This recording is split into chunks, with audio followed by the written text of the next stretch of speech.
ছয় দফা দাবি আদায়ে আবারও আন্দোলনে নেমেছে কারিগরি শিক্ষার্থীরা। দাবি বাস্তবায়নের রূপরেখা চূড়ান্ত না হয় মঙ্গলবার থেকে সারা দেশের পলিটেকনিক ইনস্টিটিউটে চলছে শাটডাউন কর্মসূচি।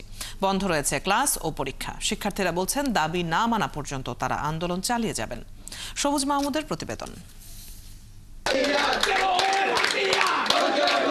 ছয় দফা দাবিতে মঙ্গলবার থেকে দেশের সকল পলিটেকনিক ইনস্টিটিউটে চলছে শাটডাউন কর্মসূচি।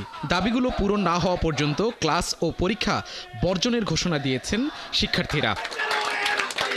এরই মধ্যে ঢাকা, চট্টগ্রাম, রাজশাহী, চাঁদপুর, লক্ষ্মীপুর, ঝিনাইদহ সহ বিভিন্ন পলিটেকনিকে তালা ঝুলিয়ে দিয়েছে শিক্ষার্থীরা। দীর্ঘ 7 মাস 8 মাস যাবৎ আমরা এই আন্দোলন চলমান রেখেছিলাম। আজকে এই আন্দোলন একটা চূড়ান্ত পর্যায়ে রয়েছে। যেহেতু এখন পর্যন্ত আমরা কোনো ফলাফল পাচ্ছি না, বারবার রূপরেখা তৈরি করা হবে এই ধরনের এই কথা বলা হচ্ছে, তো সেই ক্ষেত্রে আমরা আজকে সারা বাংলাদেশে কর্মসূচি ডাক দিয়েছি যে সারা বাংলাদেশে সকল পলিটেকনিক ইনস্টিটিউট এক জায়গায় শাটডাউন থাকবে। প্রথমে আমাদেরকে বলেছিল আমাদের দাবিগুলো যৌক্তিক।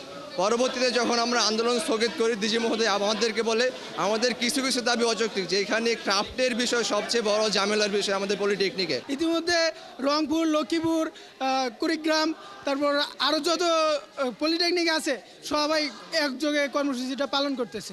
বিতর্কিত ক্রাফট ইন্সট্রাক্টর নিয়োগ বাতিল, ভর্তির ক্ষেত্রে বয়স শিথিল, উচ্চশিক্ষার সুযোগ বাড়ানো সহ 6 দফা দাবিতে আন্দোলন করছে শিক্ষার্থীরা। এর আগে বিক্ষোভ, অবরোধ ও রেল ব্লক করে প্রতিবাদ জানানোর পর এবার এলো শাটডাউন কর্মসূচি। একদিন কি 2 দিনে বাস্তবায়ন করতে পারে, কিন্তু এমন কোনো ফলাফল আমরা দেখতে পাইনি।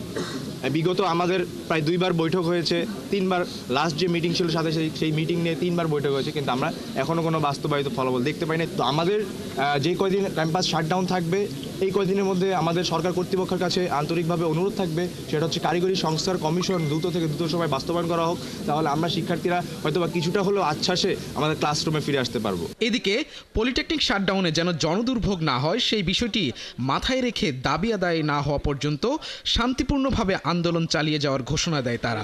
সুষ্ঠু প্রশিক্ষণ দেওয়া হচ্ছে না। সবুজ মাহমুদ, ৭১, ঢাকা।